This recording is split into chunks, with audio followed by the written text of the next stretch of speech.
Hi and welcome to the segment my doctor. ഇന്ന് നമ്മളുടെ കൂടെയുള്ളത് സീനിയർ പീഡിയാട്രീഷ്യനായ ഡോക്ടർ എസ് സച്ചിദാനന്ദ കമ്മത്താണ്. Welcome to the show doctor. ഈ പാരൻറ്റിങ് എന്ന് പറഞ്ഞാൽ എന്തൊക്കെ പറഞ്ഞാലും ഫുൾ ഓഫ് ഡൗട്ട്സ് ആണ്. ഇപ്പോൾ നമുക്ക് മൂത്തൊരു കുട്ടി ഉണ്ടെങ്കിലും രണ്ടാമത്തെ കുട്ടിയാകുമ്പോഴത്തേക്കും ഒരുപാട് സംശയങ്ങളാണ്. അങ്ങനെ നമുക്ക് ഉദാഹരണം പറയാവുന്നൊരു കാര്യമാണ് വാക്സിൻ എന്ന് പറയുന്നത്.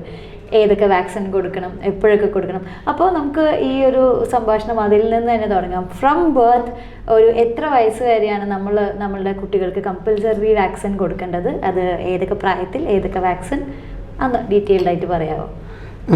നല്ലൊരു ക്വസ്റ്റ്യനാണ് ഫെറിൻ ചോദിച്ചത്. നല്ലതാണ്. ഇതിൻ്റെ അകത്ത് നമുക്ക് വാക്സിനേഷൻ ഒരുപാട് ഈ പുതിയ സെഞ്ച്വറിയിൽ, കഴിഞ്ഞ സെഞ്ച്വറിയിൽ കാണിച്ച ഏറ്റവും വലിയ കാര്യം വാക്സിനാണ്. ഇപ്പോഴത്തെ കോവിഡ് എടുത്താൽ പോലും വാക്സിനാണ് നമ്മുടെ ആൻസർ. വാക്സിൻ എടുക്കുന്ന ഒരു റീസൺ എന്തുകൊണ്ടാണെന്ന് പറഞ്ഞാൽ, ഒരു അസുഖം വന്നു കഴിഞ്ഞാൽ വരാൻ പോകുന്ന അതിൻ്റെ ഭവിഷ്യത്തുകളും അതിൻ്റെ പ്രശ്നങ്ങളും ഒക്കെ ഒഴിവാക്കാൻ വേണ്ടിയിട്ടാണ് നമ്മൾ വാക്സിനേഷൻ എടുക്കുന്നത്. വാക്സിനേഷൻ്റെ പ്രിൻസിപ്പിൾ തന്നെ എന്താണെന്ന് പറഞ്ഞാൽ, ഒന്നിലെ ആ ഒരു രോഗാണുക്കളുടെ ഏതെങ്കിലും ഒരു പാർട്ട്, അല്ലെങ്കിൽ അതിൻ്റെ കിൽഡ് വാക്സിൻ എന്ന് പറഞ്ഞാൽ അതിൻ്റെ ആ ഒരു നിർമ്മാണം ചെയ്തതിന് ശേഷം അതിൻ്റെ ഇഞ്ചെക്റ്റ് ചെയ്യുമ്പോൾ അപ്പോൾ ഇതിൻ്റെ റിയാക്ഷൻ ദേഹത്ത് ആൻറ്റിബോഡി പ്രൊഡ്യൂസ് ചെയ്യും. അപ്പോൾ പർട്ടിക്കുലർലി എന്ത് സംഭവിക്കും? രണ്ട് ടൈപ്പ് സംഭവിക്കും. ഒരു അസുഖം വന്നു കഴിഞ്ഞാൽ സംഭവിക്കുന്നത്, അസുഖം വരുമ്പോൾ തന്നെ അതിന് പ്രതിരോധം നമ്മുടെ ബോഡി ചെയ്യും. ബോഡി പ്രതിരോധം ചെയ്യുമ്പോഴേക്കും ആ ബോഡി പ്രതിരോധം ചെയ്തതിന് ശേഷം അതോടൊപ്പം തന്നെ അതിനൊരു മെമ്മറി സെൽസ് എന്ന് പറഞ്ഞിട്ട് തുടങ്ങും. ആ മെമ്മറിയും കൂടെ അതിൻ്റെ അകത്ത് വരുമ്പോൾ അത് ലാസ്റ്റ് മെമ്മറി സെല്ലായിട്ട്. അപ്പോൾ എന്ത് സംഭവിക്കും? സാധാരണയുള്ള അസുഖങ്ങളൊക്കെ ആണെങ്കിൽ ഇത് പോവും, ഈ രോഗാണുക്കൾ വന്നു, അതിന് ആ അസുഖം കൊണ്ടൊന്നും സംഭവിച്ചിട്ടില്ല, വേറെ കോംപ്ലിക്കേഷൻ ഒന്നുമില്ല, ആ അസുഖം വന്നു പോയി. അതിനുശേഷം രണ്ടാമത് സെയിം രോഗാണുക്കൾ വന്നു കഴിഞ്ഞാൽ ഇതിൻ്റെ മെമ്മറി സെല്ല് ഡെവലപ്പ് ചെയ്തിട്ട് അതിനെ എതിർത്തിട്ട് പിന്നെ ആ രണ്ടാമത്തെ പ്രാവശ്യം ആ അസുഖം വരില്ല. ഇതിൽ വ്യത്യാസം വരുന്നത് രണ്ട് കാര്യത്തിലാണ്. ഒന്ന്, കൊടുക്കുമ്പോൾ ആ ഒരു പർട്ടിക്കുലർ ടൈപ്പിലുള്ള ജീനിലുള്ള ഒരേ ഒരു സാധനം മാത്രമായിട്ടാണ് വരുമ്പോൾ, അതിന് മ്യൂട്ടേഷൻ വന്നിട്ട് വേറൊരു വെറൈറ്റി ആയിട്ട് വന്നാൽ അപ്പോഴേക്കും നമ്മുടെ ബോഡി അത് മനസ്സിലാക്കില്ല. ആ പഴയതാണോ മെമ്മറി സെല്ല് അത് മനസ്സിലാക്കില്ല. ഇതാണ് ഈ അസുഖത്തിൻ്റെ രീതി പോണേ. ഇത് തന്നെയാണ് നമ്മൾ എപ്പോഴും നമ്മുടെ ഈ വാക്സിനേഷൻ മുഖാന്തരം ചെയ്യണേ. അപ്പോൾ വാക്സിനേഷൻ ചെയ്തു കഴിഞ്ഞാൽ നമുക്ക് ഏറ്റവും നല്ലത് ഒരു അസുഖം വന്നിട്ട് പോയി കഴിഞ്ഞാലാണ് ഏറ്റവും വലിയ ആൻറ്റിബോഡി എന്ന് പറഞ്ഞിട്ട് നമ്മൾ ഒരിക്കലും ഒരു അസുഖം വരാനായിട്ടല്ലല്ലോ നമ്മൾ നോക്കുന്നത്. നമ്മളെപ്പോഴും അപ്പോൾ അസുഖം വരാതിരിക്കാൻ വേണ്ടിയിട്ട് എന്താ ചെയ്യേണ്ടത്? അപ്പോൾ ഇതിൻ്റെ അകത്തു നിന്നുള്ള ഐറ്റംസ് ഉപയോഗിച്ചിട്ട് എന്ന് പറഞ്ഞാൽ ആ രോഗാണുക്കളുടെ ഒന്നിലെ അതിൻ്റെ ഒരു പാർട്ട് എടുക്കുക, അല്ലെങ്കിൽ രണ്ടാമത്തത് അതിൻ്റെ നിർമ്മാർജ്ജനം ചെയ്തതിന് ശേഷം അതിൻ്റെ കിൽഡ് വാക്സിൻ എടുക്കുക, അല്ലെങ്കിൽ അതിൻ്റെ ജെനറ്റിക് പാർട്ട് എടുത്തിട്ട് അത് ഇത് ചെയ്തതിന് ശേഷം അത് ഉപയോഗിക്കുക. ഇതിൻ്റെ രീതിയിൽ ഉപയോഗിച്ചിട്ട് നമ്മളൊരു ആ ഒരു ആൻറ്റിജൻ നമ്മുടെ ദേഹത്തോട്ട് കുത്തിവെപ്പിച്ച് കഴിഞ്ഞാൽ ഒരു മൈൽഡായിട്ടുള്ള രീതിയിലോ അല്ലെങ്കിൽ ആ ഒരു അസുഖത്തിൻ്റെ ആ അണുക്കൾ കയറുന്നതിൻ്റെ തുല്യമായിട്ടുള്ള രീതിയിൽ ബോഡി ഡെവലപ്പ് ചെയ്യും ആൻറ്റിബോഡി. ഇത് രണ്ട് പ്രോസസ്സും അവിടെ സംഭവിക്കും. അപ്പോൾ ആ പ്രോസസ്സിൻ്റെ അകത്തൂടെ മെമ്മറി സെൽസ് പ്രോസസ്സ് അവിടെ നിൽക്കുമ്പോൾ ആ പർട്ടിക്കുലർ രോഗാണുക്കൾ ശരിക്കും ഒറിജിനലായിട്ട് കയറി വരുമ്പോൾ സംഭവിക്കുന്നത്, ഈ മെമ്മറി സെൽസ് ഡെവലപ്പ് ചെയ്തിട്ട് അതിനെ എതിർത്തിട്ട് വരുന്ന ആ രോഗാണുക്കളെ കംപ്ലീറ്റ് ആയിട്ട് നിർമ്മാണിക്കും. ഇതാണ് വാക്സിനേഷൻ്റെ പ്രിൻസിപ്പിൾ. ഈ പ്രിൻസിപ്പിളിൻ്റെ അകത്ത് എങ്ങനെ നമ്മളിനി ആൻറ്റിജൻ പ്രൊഡ്യൂസ് ചെയ്യും എന്നുള്ളതാണ് നമ്മുടെ ചലഞ്ച്. ആ വാക്സിനേഷൻ പ്രൊഡ്യൂസ് ചെയ്യണതിന് പല രീതിയിൽ, ഇപ്പോൾ പോളിയോ തന്നെ രണ്ട് ടൈപ്പ് ഉണ്ട്. ഇന്നാക്ടിവേറ്റഡ് ഉണ്ട്, ഓറൽ പോളിയോ ഉണ്ട്. ഒരെണ്ണം ലൈവാണ്, ലൈവ് പോളിയോ വൈറസാണ് എന്ന് പറഞ്ഞാൽ അതിൻ്റെ ശക്തിയൊക്കെ കുറച്ചിട്ടുള്ള ഒരു പോളിയോൻ്റെ വൈറസ് തന്നെയാണ് ഓറൽ പോളിയോ കൂടെ കൊടുക്കുക. അതേസമയം ഇനാക്ടിവേറ്റഡ് പോളിയോ അല്ലെങ്കിൽ ഇൻജെക്റ്റബിൾ പോളിയോ എന്നാണ് ഇപ്പോൾ അറിയപ്പെടുന്നത്. ഇൻജെക്റ്റബിൾ പോളിയോ അതേസമയം അതിൻ്റെ അകത്ത് നമ്മൾ ആ രോഗാണുക്കളെ നമ്മൾ ഇനാക്ടിവേറ്റ് ചെയ്തിട്ടാണ് നമ്മളത് പ്രൊഡ്യൂസ് ചെയ്യുന്നത്. അപ്പോൾ പോളിയോ തന്നെ നമുക്ക് രണ്ടെണ്ണം. ഇനി ടെറ്റനസിൻ്റെ എടുത്തു കഴിഞ്ഞാൽ നമ്മൾ അതിൻ്റെ ടോക്സോയിഡാണ് എടുത്തിട്ട് കൊടുക്കുന്നത്. മീസിൽസ് ലൈവ് വാക്സിൻ അതേമാതിരി അങ്ങനെ ലൈവ് വാക്സിൻസ്, മറ്റത് ഇതിൻ്റെ വാക്സിൻസ്, അതിൻ്റെ പ്രൊഡക്റ്റ് ഉപയോഗിച്ചിട്ട് ചെയ്യുന്നു. ഇപ്പോൾ ഈ വാക്സിനേഷൻ പ്രിൻസിപ്പിൾ വെച്ചിട്ട് നമ്മളിപ്പോൾ സ്മോൾ ബോക്സ് കംപ്ലീറ്റ് ഇറാഡിക്കേറ്റ് ചെയ്തു, പോളിയോ ഇന്ത്യയിൽ നിന്ന് ഇറാഡിക്കേറ്റ് ചെയ്തു. ബാക്കിയുള്ള രാജ്യങ്ങളിൽ കുറച്ച് രാജ്യങ്ങൾക്കൊക്കെ ഇപ്പോഴും പോളിയോ ഉള്ളതുകൊണ്ട് നമ്മൾ പോളിയോ കണ്ടിന്യൂ ചെയ്യണു. മീസിൽസിൻ്റെ ഈ ഡിസീസ് ബേർഡൻ എന്ന് പറഞ്ഞാൽ ഈ അസുഖത്തിൻ്റെ ഇത് നന്നായിട്ട് കുറഞ്ഞിട്ടുണ്ട്. അങ്ങനെ പല അസുഖങ്ങളും ഞാനൊക്കെ അന്ന് പഠിച്ചുകൊണ്ടിരിക്കുമ്പോൾ കാണുന്ന അസുഖങ്ങളൊന്നും ഇപ്പോൾ കാണുന്നേ ഇല്ല എന്ന് പറഞ്ഞാൽ അത് വാക്സിനേഷൻ്റെ ഗുണം കൊണ്ടാണ്. വാക്സിൻ വന്നപ്പോഴേക്കും ആ വാക്സിനേഷൻ ഗുണങ്ങൾ കൊണ്ട് ആ അസുഖങ്ങളൊക്കെ ഇല്ലാണ്ടായി തുടങ്ങി. അപ്പോൾ വാക്സിനേഷൻ ഗുണം. ഇനിയിപ്പോൾ നമുക്ക് വാക്സിനേഷൻ ഏതൊക്കെ വേണം എന്നുള്ളത് നോക്കാം. നമുക്ക് ജനിക്കുമ്പോൾ എടുക്കുന്നത് 3 വാക്സിൻസാണ്. ഒന്ന് BCG എടുക്കുന്നത് ട്യൂബർക്ലോസിസിനാണ്. അതും സീരിയസ് ആയിട്ടുള്ള ട്യൂബർക്ലോസിസ് വരാതിരിക്കാൻ വേണ്ടിയിട്ടാണ്.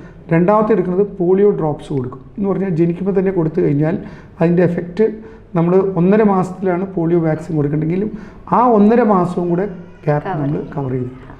പിന്നെ മൂന്നാമത് എടുക്കുന്നത് ഹെപ്പറ്റൈറ്റിസ് ബിയുടെയാണ്. ഹെപ്പറ്റൈറ്റിസ് ബി ക്യാൻസറും ഹെപ്പറ്റൈറ്റിസ് ബി ഉണ്ടാക്കിയിട്ട് അതിനുശേഷം ക്യാൻസർ വരാനുള്ള സാധ്യതയുണ്ട് ഹെപ്പറ്റൈറ്റിസ് ബി.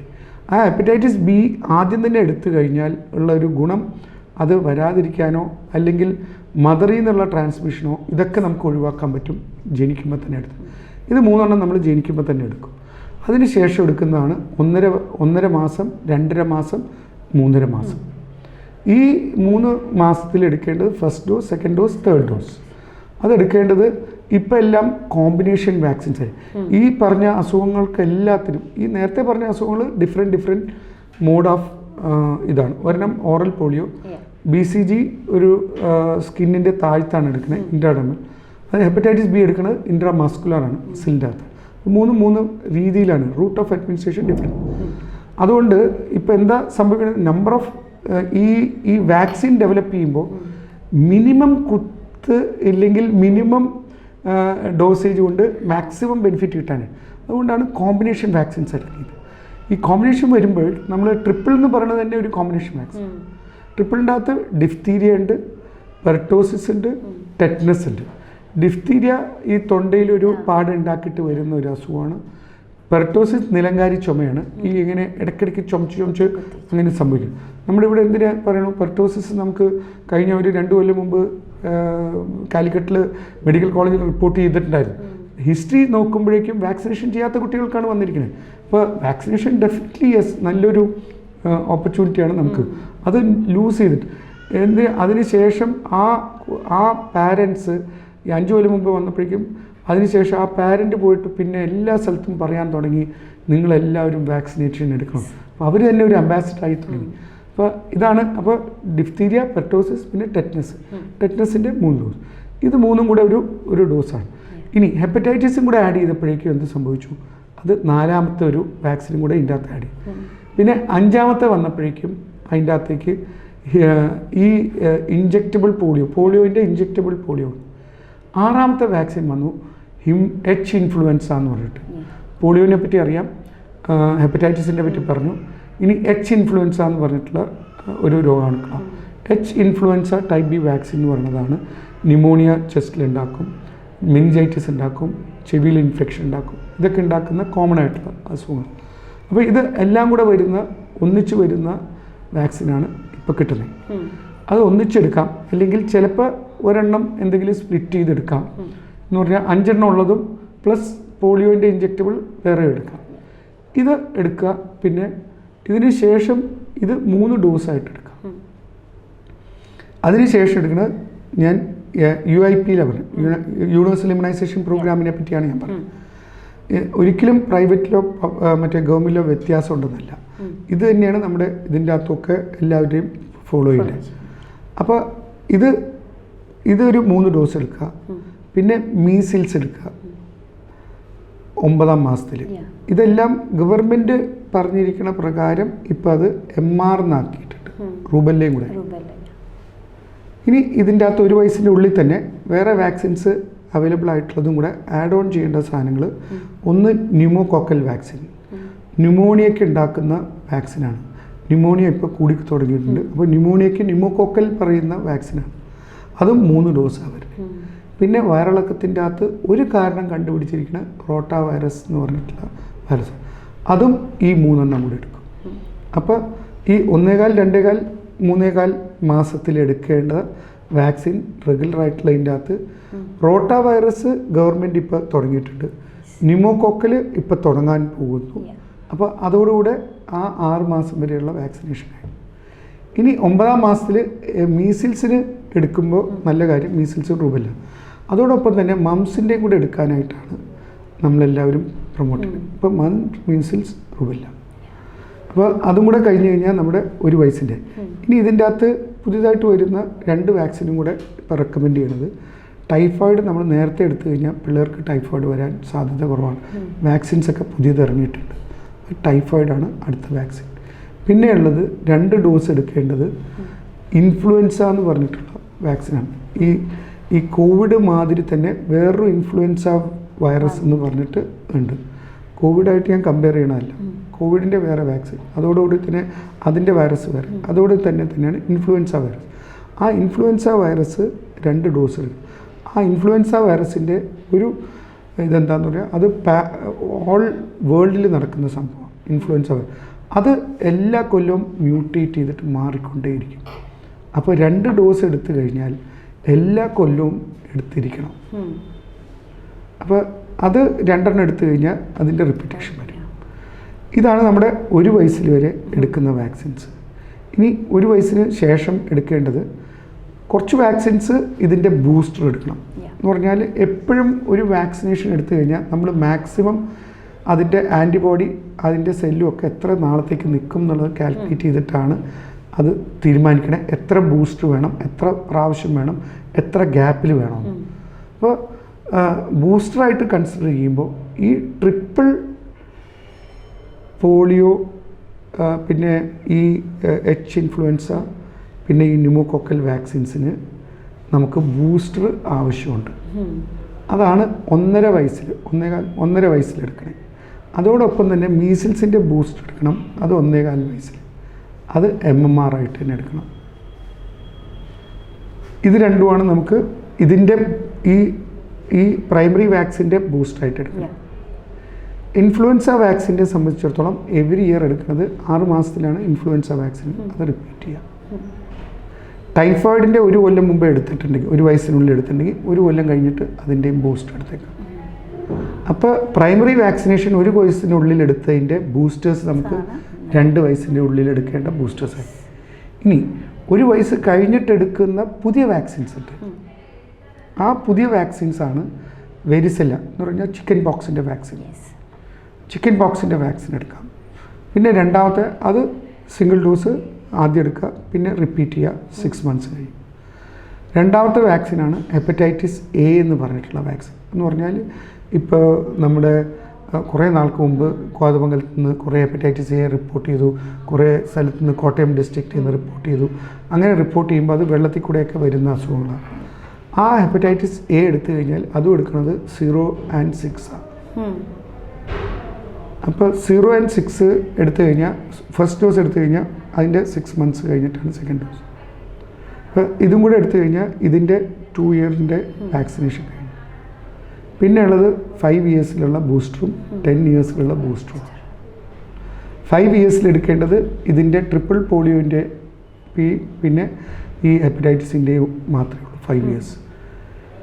10 ഇയേഴ്സിൽ ഇപ്പോൾ കണ്ടു തുടങ്ങി, രണ്ടാമത് ഡിഫ്തീരിയൊക്കെ കണ്ടു എന്ന് പറഞ്ഞിട്ട് അതിൻ്റെ അളവുകൾ കുറച്ചിട്ടുള്ള ട്രിപ്പിളും മാത്രമാണ് 10ാമത്തെ വയസ്സിൽ. പിന്നെ ടെറ്റനസും. ഇതാണ് വാക്സിനേഷൻ ഷെഡ്യൂളിൻ്റെ അകത്ത് 10 വയസ്സ് വരെ വരണേ. സോ ഇപ്പോൾ ഓൾമോസ്റ്റ് ഓൾ വാക്സിൻസ് ഡോക്ടർ പറഞ്ഞു. എന്നാലും ഇപ്പോൾ നമ്മൾ കേട്ടിട്ടുണ്ട്, ഇപ്പം നമ്മുടെ നാട്ടിൽ ഒന്നെങ്കിൽ ഇതർ ഗവൺമെൻറ് പ്രൊവൈഡ് ചെയ്യുന്നില്ല, എന്നാൽ പ്രൈവറ്റ് ഹോസ്പിറ്റൽസിലുണ്ട്. അതല്ലാന്നുണ്ടെങ്കിൽ കുറേ വാക്സിൻസ് ഒക്കെ ആണെങ്കിൽ വിദേശ രാജ്യങ്ങളിലുണ്ട്. നമുക്ക് നമ്മുടെ ഒരു ഫിനാൻഷ്യൽ സ്റ്റേറ്റസ് പോലെയോ അല്ലെങ്കിൽ നമ്മുടെ ഒരു ആഗ്രഹം പോലെ എടുക്കാം. അങ്ങനെ ഏതെങ്കിലും വാക്സിൻ ഉണ്ടോ? അതായത് എടുത്താൽ കുട്ടികൾക്ക് നല്ലതാണ് എന്ന് നമ്മൾ പ്രിസ്ക്രൈബ് ചെയ്യുന്ന തരത്തിൽ? നല്ല ചോദ്യമാണ്. എന്താണെന്ന് പറഞ്ഞാൽ ഇത് സാധാരണയുള്ള ഒരു ചോദ്യം തന്നെയാണ്. നമ്മൾ വാക്സിൻസ് എടുക്കുന്നത് ഞാൻ നേരത്തെ പറഞ്ഞ മാതിരി നമ്മുടെ കുഞ്ഞിന് ഒരു അസുഖം വരരുതെന്നുള്ള ആഗ്രഹത്തിൻ്റെ പുറത്താണ്. അപ്പോൾ നമ്മളപ്പോൾ വാക്സിൻ ഒരിക്കലും നോന്ന് ഒരു കുഞ്ഞിൻ്റെ അടുത്തും പറയരുതെന്നുള്ള പറയുന്ന ആളാണ് ഞാൻ. എങ്ങനെയെങ്കിലുമൊക്കെ അവർക്ക് എല്ലാവർക്കും എത്തിക്കണം. പിന്നെ ഗവൺമെൻറ്റിനെ സംബന്ധിച്ചിടത്തോളം ഫ്രീ ആയിട്ട് കൊടുക്കണം. ഫ്രീ ആയിട്ട് എല്ലാ വാക്സിനും കൊടുക്കണം എന്നുള്ളതാണ് നമ്മുടെ എല്ലാവരുടെയും റെക്കമെൻഡേഷനും നമുക്ക് എല്ലാവരും പറയണത്. ഇനി എന്തുകൊണ്ട് ഫ്രീ, എന്തുകൊണ്ട് വിത്തൗട്ട് ഫ്രീ വരുന്നതെന്നുള്ളതിൻ്റെ റീസണിങ് ഈസ് ഒരു ഡിസീസ് ബേർഡൻ വെച്ചിട്ടാണ്, ഒരു കൺട്രിയിലെ ഡിസീസ് ബേർഡൻ വെച്ചിട്ടാണ് ഓരോ വാക്സിനേഷനും അതിൻ്റെ എങ്ങനെ പോകണം എന്നുള്ളത് ഡിസൈഡ് ചെയ്യണേ.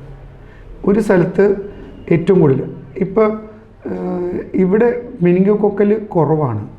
മെനിങ്കോകോക്കൽ എന്ന് പറഞ്ഞാൽ മെനിഞ്ചൈറ്റിസ് ഉണ്ടാക്കുന്നത് എറണാകുളത്ത് കുറവാണ്. ചില ഡിസ്ട്രിക്റ്റിൽ അത് കൂടുതലാണ്, അല്ലെങ്കിൽ ചില സ്റ്റേറ്റിൽ അത് കൂടുതൽ. അപ്പോൾ അവിടെ നമ്മൾ മാസീവായിട്ട് അവിടെ പ്ലാൻ ചെയ്യും. അത് ഇന്ത്യയിൽ തന്നെ അങ്ങനെയുണ്ട്. ഇനി ഇന്ത്യയിൽ തന്നെ എടുത്താലും നമ്മൾ ഓരോ തവണയും ഗവൺമെൻറ് ഇൻട്രൊഡ്യൂസ് ചെയ്യണത് അവരുടെ ഡിസീസ് ബേർഡനും അവരുടെ ഫിനാൻസ്. ഇപ്പോൾ നമ്മുടെ അടുത്തൊരു 100 രൂപയുണ്ട്, നമ്മൾ എന്ത് ചെയ്യും? ഏതാണ് ഫസ്റ്റ് പ്രയോറിറ്റി കൊടുക്കണേ? അപ്പോൾ ഫസ്റ്റ് പ്രയോറിറ്റി വൈസ് കൊടുത്തു വരുമ്പോൾ നമ്മൾ ഏതൊക്കെ ചൂസ് ചെയ്യും, ഏതൊക്കെ വിടും? 100 രൂപയിൽ എല്ലാം കൂടെ കിട്ടിയെന്നില്ല. അപ്പോൾ ഗവൺമെൻറ്റും അങ്ങനെ തന്നെയാണ് ചിന്തിച്ചിട്ട്. അപ്പോൾ ഡിസീസ് ബേർഡനും ഡിസീസിൻ്റെ ബെനിഫിറ്റ്സും വാക്സിനേഷൻ ബെനിഫിറ്റ്സും ഇത് നോക്കിയിട്ടാണ് അത് ഡിസൈഡ് ചെയ്യുന്നത്. അത് ഡിസൈഡ് ചെയ്ത് കഴിഞ്ഞാൽ ഗവൺമെൻറ് ഒരു പോളിസിയിലോട്ട് കൊണ്ടുവരും. അങ്ങനെയാണ് ആ യൂണിവേഴ്സൽ ഇമ്മ്യൂണൈസേഷൻ പ്രോഗ്രാമിലേക്ക് ഓരോ വാക്സിനും കൊടുക്കുന്നത്. പണ്ട് വെറും ട്രിപ്പിളും പോളിയോയും BCG മാത്രമുള്ള സ്ഥലത്തു നിന്നാണ് ഗവൺമെൻറ് ഹെപ്പറ്റൈറ്റിസ് ബി ഇൻക്ലൂഡ് ചെയ്തു, എച്ച് ഇൻഫ്ലുവൻസ എന്ന് പറഞ്ഞാൽ ഇൻക്ലൂഡ് ചെയ്തു. ഇനി ഇപ്പോൾ ഇൻട്രൊഡ്യൂസ് ചെയ്ത് ന്യൂമോകോക്കൽ ഞാൻ പറഞ്ഞല്ലോ ഇൻട്രൊഡ്യൂസ് ചെയ്യാം. ഏറ്റവും കൂടുതൽ മരണനിരക്കുള്ള സ്ഥലങ്ങൾ ബീഹാർ, UP ഇങ്ങനത്തെ സ്ഥലങ്ങളിലൊക്കെ ഒരുപാട് മരണങ്ങൾ ന്യൂമോണിയ വഴിയും എന്ന് പറയുക ന്യൂമോകോക്കൽ എന്നുള്ള രോഗാണുക്കളും റോട്ടാ വൈറസ് എന്നുള്ള അസുഖങ്ങൾ കൊണ്ട് വയറിളക്കും വരുന്നതുകൊണ്ട് ഗവൺമെൻറ് ഒരു ആദ്യം കുറച്ച് കാശുള്ളത് അല്ലെങ്കിൽ ആദ്യത്തെ പ്രയോറിറ്റി വൈസ് അവർ പ്രയോറിറ്റൈസ് ചെയ്തിട്ട് അവർ കഴിഞ്ഞ കൊല്ലം തന്നെ തുടങ്ങി അവിടെ. അപ്പോൾ ഇന്ത്യയിൽ തന്നെ നമ്മൾ പല രീതിയിലും ഫ്രീ ആയിട്ട് കൊടുക്കാൻ തന്നെ ഗവൺമെൻറ് ട്രൈ ചെയ്യുന്നുണ്ട്. അപ്പോൾ അത് തുടങ്ങിയപ്പോഴേക്കും അതിൻ്റെ സക്സസ് റേറ്റിൻ്റെ കൂട്ടത്തിൽ കേരളം ഇപ്പോൾ റോട്ടാ വൈറസ് സ്റ്റാർട്ട് ചെയ്തു. ഇനിയിപ്പോൾ ന്യൂമോകോക്കൽ വാക്സിനും കേരളത്തിലും സ്റ്റാർട്ട് ചെയ്യും. ഇനി ഇതിൻ്റെ ഡിവിഷൻ, ഇതിൻ്റെ പല ഇപ്പം നേരത്തെ ചോദിച്ച മാതിരി ഔട്ട്സൈഡ് ഇന്ത്യയിൽ വരുന്ന വാക്സിൻസ് ഏതൊക്കെയാണ്? ഔട്ട്സൈഡ് ഇന്ത്യയിൽ ചില രാജ്യങ്ങളിൽ BCG എടുക്കേണ്ട ആവശ്യമേ ഇല്ല. ബിക്കോസ് TB അവിടെ ഇല്ല. മീസിൽസ് ചില സ്ഥലങ്ങളിലൊന്നുമില്ല, അതുകൊണ്ട് മീസിൽസ് വെറുതെ കുത്തേണ്ട ആവശ്യമില്ല. അപ്പോൾ അവരുടെ പ്രയോറിറ്റി അനുസരിച്ച് അതെടുക്കും. ഇനി അത് മാത്രമല്ല, നമ്പർ ഓഫ് ഡോസസും ആ എടുക്കുന്ന എത്ര വീതം ഏത് ഗ്യാപ്പിൽ എടുക്കണം എന്നുള്ളതും അവർ ഡിസൈഡ് ചെയ്തിട്ടുണ്ട്. ചില രാജ്യങ്ങളിലത് 2 മാസം, 3 മാസം, 4 മാസം ആക്കിയിട്ടുണ്ട്. ചില രാജ്യങ്ങളിലത് 2 മാസം, 4 മാസം, 6 മാസം ആക്കിയിട്ടുണ്ട്. ഐഡിയൽ സിറ്റുവേഷൻ നമ്മൾ ഓരോ രാജ്യത്തെ ഡിസീസിൻ്റെ ഇഷ്യൂസും വാക്സിൻ്റെ ബെനിഫിറ്റ്സും വെച്ചിട്ടാണ്. അതുകൊണ്ടാണ് ഇവിടെ ജനിക്കുമ്പോൾ തന്നെ എടുക്കുന്ന ഹെപ്പറ്റൈറ്റിസും മറ്റേ BCGയും പോളിയോയും ജനിക്കുമ്പോൾ തന്നെ എടുക്കുന്നത്. ഈ പോളിയോ അമേരിക്കയിലൊന്നും ജനിക്കുമ്പോൾ എടുക്കുന്നില്ല, BCG എടുക്കുന്നില്ല. നമ്മുടെ ഇവിടെ ട്യൂബർക്ലോസിസ് കൂടുതലുണ്ട്, പോളിയോൻ്റെ ഇവിടെ ഇല്ല, എന്നാലും നമുക്ക് വരാനുള്ള ചാൻസസ് ഉണ്ട്. നൈബറിങ് രാജ്യത്തൊക്കെ പോളിയോ ഉണ്ട്, അപ്പോൾ നമുക്ക് വരാനുള്ള ഹെപ്പറ്റൈറ്റിസ് ബിയുടെ കാര്യത്തിലാണെങ്കിൽ നമ്മൾ അത്ര ടെസ്റ്റിങ്ങും മറ്റേതൊക്കെ ചെയ്തിട്ട് നമ്മൾ മനസ്സിലാക്കും. നമ്മൾ ബെനിഫിറ്റ് അപ്പോൾ കൂടുതൽ കുഞ്ഞിന് കിട്ടാൻ വേണ്ടിയിട്ടാണ് നമ്മൾ ജനിക്കുമ്പോൾ തന്നെ വാക്സിൻ. അതുകൊണ്ടാണത് 1.25, 2.25, 3.25 ആ ഒരു ഷെഡ്യൂൾ ഫിക്സ് ചെയ്തിട്ട് നമ്മൾ പോകണം. ഇതിൻ്റെ അകത്ത് ഗവൺമെൻറ് ഇഷ്യൂ ചെയ്യുന്ന അതിൻ്റെ അകത്ത് തന്നെ വിതിൻ ദാറ്റ് ലിമിറ്റിൻ്റെ അകത്ത് പീഡിയാട്രിക്കിൻ്റെ അക്കാഡമി, പീഡിയാട്രിക്കിൻ്റെ ബോഡി റെക്കമെൻഡ് ചെയ്യുന്ന വാക്സിനും കൂടെ ചേർത്തിട്ടാണ് ഞാൻ നേരത്തെ പറഞ്ഞ ആ ഷെഡ്യൂൾ. അതിൻ്റെ അകത്ത് വിതിൻ ദി ലിമിറ്റിൻ്റെ അകത്ത് എല്ലാവരും എടുത്തിരിക്കണം. എന്തിനു പറയണോ, എനിക്ക് വരുന്ന പേഷ്യൻസിൻ്റെ അകത്ത് ഒരുപാട് പേരെങ്കിലും ഗവൺമെൻറ് സെക്ടറിൽ നിന്ന് ഇഞ്ചക്ഷൻ എടുത്തിട്ട് ഗവൺമെൻറ് കിട്ടാത്ത വാക്സിനേഷൻ ഇവിടെ വന്നിട്ട് എടുത്തിട്ട്, അപ്പോൾ അത്രയും ബേർഡൻ കുറഞ്ഞു അവരുടെ. അപ്പോൾ ബാക്കിയുള്ള ബേർഡൻ അവിടെ എടുത്താൽ മതി. എന്നാൽ അവരുടെ കുഞ്ഞിന് എല്ലാവർക്കും വാക്സിനേഷൻ കിട്ടണമുണ്ട്. എന്നാൽ ആ ഒരു പാർട്ട് മാറിയിട്ട് കിട്ടാത്ത വാക്സിൻ ഇവിടെ വന്നിട്ട് എടുക്കുന്നുണ്ട്. അപ്പോൾ ദാറ്റ് മീൻസ് അവർക്ക് പ്രൊട്ടക്ഷൻ കിട്ടി. ഇങ്ങനെയാണ് നമുക്ക് public participation with the government involve ചെയ്തിട്ട് നമുക്ക് എടുക്കാൻ പറ്റുന്നത്. അപ്പോൾ പുറത്തെടുത്താലും ഏത് രാജ്യത്താണോ നമ്മൾ ജീവിക്കാൻ പോണേ, ഇപ്പോൾ ഓസ്ട്രേലിയയിലൊക്കെ ആണെങ്കിൽ ഓസ്ട്രേലിയയിലത്തെ ഷെഡ്യൂൾ നമ്മൾ ഫോളോ ചെയ്യണം. ഓസ്ട്രേലിയയിലത്തെ ഇന്ത്യയിലാണ്. ഓസ്ട്രേലിയയിൽ നിന്ന് ഇവിടെ വന്നിട്ട് അപ്പോൾ ഒരു മാസത്തിനുള്ളിൽ പോകണമെന്നുണ്ടെങ്കിൽ ഒരു കാര്യമില്ല. അവരപ്പോൾ അവിടെ നിന്നുള്ള ചില അസുഖത്തിനുള്ള ഡിസീസിനുള്ള പ്രിവെൻഷന് വേണ്ടിയിട്ട് അവർ പറയും, അത് മാത്രം എടുത്താൽ മതി. അതേസമയം അല്ലാന്നുണ്ടെങ്കിൽ ഇവിടെയാണ് അവിടെ നിന്ന് ജനിച്ചതിന് ശേഷം ഇവിടെയാണ് അവർ ബാക്കിയുള്ള ഡേയ്സ് ഇവിടെയാണ് സ്പെൻഡ് ചെയ്യാൻ പോകണമെന്നുണ്ട്. ജനിച്ചതിന് ശേഷം ഇവിടുത്തെ തന്നെ ഫോളോ ചെയ്യണം. ജനിച്ചത് ഓസ്ട്രേലിയയിലാണെന്ന് പറഞ്ഞിട്ട് കാര്യമില്ല. അപ്പോൾ ആ ഡിസീസ് അനുസരിച്ചുള്ള ആ വെച്ചിരിക്കുന്ന ഷെഡ്യൂൾ തന്നെ എല്ലാ സ്ഥലത്തും അതാത് രാജ്യങ്ങളിൽ അത് കണ്ടിന്യൂ ചെയ്യും. ഇപ്പം ഒരു question, I don't know logic ഉണ്ടോയെന്ന് അറിയില്ല, എന്നാലും ഇപ്പം നമ്മൾ ഓരോ പ്രായത്തിൽ ഓരോ വാക്സിൻ എന്ന് പറഞ്ഞിട്ടുണ്ട്. ഇൻ കേസ് ആ സമയത്ത് എടുത്തിട്ടില്ല, ഇപ്പം ഐ തിങ്ക് റുബല്ലയുടെ കാര്യത്തിലാണെന്ന് തോന്നുന്നു ഒരുപാട് വേണ്ട എന്ന് ആവശ്യമില്ല എന്ന് പറഞ്ഞിരുന്ന പാരൻസും ഉണ്ട്. ബട്ട് ലേറ്റർ ഓൺ ഇപ്പം മൈൻഡ് മാറിയാൽ ഇപ്പം ഈ ഏജ് കമ്പൾസറി ആയിട്ടുള്ളൊരു കാര്യമാണോ? ഇപ്പം നമുക്കൊരു കുഞ്ഞിലൊരു ഇന്ന ടൈപ്പ് ഓഫ് വാക്സിൻ ഇത്തിരി വൈകി എടുത്താലും നല്ലതാണെന്നാണോ? ഈ അസുഖത്തിൻ്റെ കാര്യം ഞാനെല്ലാം ഈ അസുഖം റിലേറ്റഡ് കൊണ്ടുവരുന്നത് എന്തുകൊണ്ടാണെന്ന് പറഞ്ഞാൽ ഇതെല്ലാം പോണത് അസുഖം റിലേറ്റഡാണ്. ഇപ്പോൾ ഒരാൾ പോളിയോയുടെ വാക്സിൻ എടുത്തിട്ടില്ല, എന്തോ നമ്മൾ അതിനെപ്പറ്റി നോക്കുന്നില്ല. പക്ഷേ 7 വയസ്സ് കഴിഞ്ഞാൽ അയാൾക്ക് ദൈവം സഹായിച്ചിട്ട് അയാൾക്ക് പോളിയോ ഒന്നും വന്നിട്ടില്ല. അപ്പോൾ പിന്നെ അയാൾ പോളിയോ എടുക്കണമെന്നില്ല. എടുത്താൽ നമ്മൾ സേഫ് സൈഡിലേക്കാണ് നമ്മൾ പോണത്. അതേമാതിരി തന്നെ അയാൾ 10ാമത്തെ വയസ്സിൽ അയാൾ ട്രിപ്പിൾ പോളിയോ എടുത്തിട്ടില്ല. അതേസമയം 10ാമത്തെ വയസ്സിൽ പോയിട്ട് അയാൾക്ക് ട്രിപ്പിളും പോളിയോയും പോയിട്ട് എടുക്കേണ്ട ആവശ്യമില്ല. എന്നാൽ ഇതോടൊപ്പം 1 വയസ്സിൻ്റെ അകത്ത് പറഞ്ഞിരിക്കുന്ന വാക്സിൻ 1 വയസ്സിനുള്ളിലോ എടുത്തിരിക്കണം. ഇനി ഈ ചോദ്യത്തിനുള്ള ആൻസർ തന്നെയാണ് അവരിപ്പോൾ 1.5 മാസത്തിൽ 2.5 മാസം 3 അതിലെടുത്തില്ല എന്നുണ്ടെങ്കിൽ അവർക്ക് അടുത്ത ഡോസ് എന്നാണോ ആദ്യമായിട്ട് കിട്ടണത് അതെടുക്കാം. അല്ലാണ്ട് അവർ ഒരിക്കലും മിസ് ചെയ്തിട്ടില്ല. ഇനി ഒരു സ്റ്റെപ്പും കൂടെ കൂടുതൽ, 1ാമത്തെ എടുത്തു 2ാമത്തെ എടുക്കാൻ 2 മാസം കഴിഞ്ഞു, അതുകൊണ്ട് ഞാൻ ആദ്യം മുതൽ പിന്നെയും സ്റ്റാർട്ട് ചെയ്യണോ? വേണ്ട. ഇതിൻ്റെ കണ്ടിന്യൂഷൻ. ഒരു പ്രാവശ്യം നമ്മളൊരു ഇഞ്ചക്ഷനോ അല്ലെങ്കിൽ ആൻറ്റിജൻ കുത്തിവെച്ച് കഴിഞ്ഞാൽ അതിൻ്റെ അകത്തൊരു ആൻറ്റിബോഡിയും അതിൻ്റെ അകത്തുള്ള സെൽ ഡെവലപ്മെൻറ്റൊക്കെ കഴിഞ്ഞു. പിന്നീട് കൊടുക്കുന്നതെല്ലാം നമ്മുടെ ബൂസ്റ്റേഴ്സാണ്. അപ്പോൾ ഒരു പ്രാവശ്യം കൊടുത്തു കഴിഞ്ഞിട്ട് അടുത്ത് പോകുമ്പോഴെല്ലാം ഓൾറെഡി എക്സിസ്റ്റ് ചെയ്യണതിൻ്റെ അകത്തേക്ക് നമ്മൾ ബൂസ്റ്റ് ചെയ്തിട്ട് കൊണ്ടുവരിക. ആ ഒപ്റ്റിമം ബൂസ്റ്റിങ്ങും ഒപ്റ്റിമം ആൻറ്റിബോഡി ലെവലിന് വേണ്ടിയിട്ടാണ് 3 ഡോസസ് എന്നും അതിനുശേഷം ബൂസ്റ്റർ എന്നും അതിന് ഓരോ പേരുകൾ. മരുന്നുകളൊക്കെ സെയിമാണ്. ആകെ വ്യത്യാസം വരുന്ന ഏജ് മാറുമ്പോഴേക്കും എന്ന് പറഞ്ഞാൽ 5 വയസ്സിന് ശേഷം വരുമ്പോഴോ അല്ലെങ്കിൽ 10 വയസ്സിലെടുക്കുമ്പോഴെല്ലാം നമുക്ക് ഇതേ വീര്യമുള്ളത് എടുക്കണമെന്നില്ല. ആ സമയത്ത് നമ്മൾ ചിലതിനെല്ലാം വീര്യം കുറച്ചിട്ട് അതെന്താണെന്ന് പറയാം, ഇതിൻ്റെ അകത്ത് ചിലതിന് സൈഡ് ഇഫക്ട്സ് ഒക്കെ കൂടുതലുണ്ട്. അപ്പോൾ സൈഡ് ഇഫക്റ്റ് കുറഞ്ഞത് എടുപ്പിക്കണം. ഇപ്പോൾ ഹെപ്പറ്റൈറ്റിസ് എ ഇപ്പോൾ 1 വയസ്സിൽ എടുക്കുന്നവർ വളരെ കുറവാണ്. എന്നാൽ ഏത് വയസ്സിൽ വേണമെങ്കിലും ഹെപ്പറ്റൈറ്റിസ് ബി എടുക്കാം. പക്ഷേ അതിനുള്ള ഡോസേജ് ഇന്ന് 1 വയസ്സിൽ എടുത്തിട്ടില്ലെങ്കിൽ അവർ 11 വയസ്സിലെടുക്കാം, 12 വയസ്സിലെടുക്കാം, 15 വയസ്സിലെടുക്കാം. അതേമാതിരി തന്നെ ചിക്കൻ പോക്സിൻ്റെയും. അപ്പോൾ ഏജ് ഓറിയൻറ്റഡ് ഉണ്ട്. എന്നാൽ ചില അസുഖങ്ങൾക്ക് അത് ആവശ്യമില്ല പിന്നീട് എടുക്കാൻ. രക്ഷപ്പെട്ടു.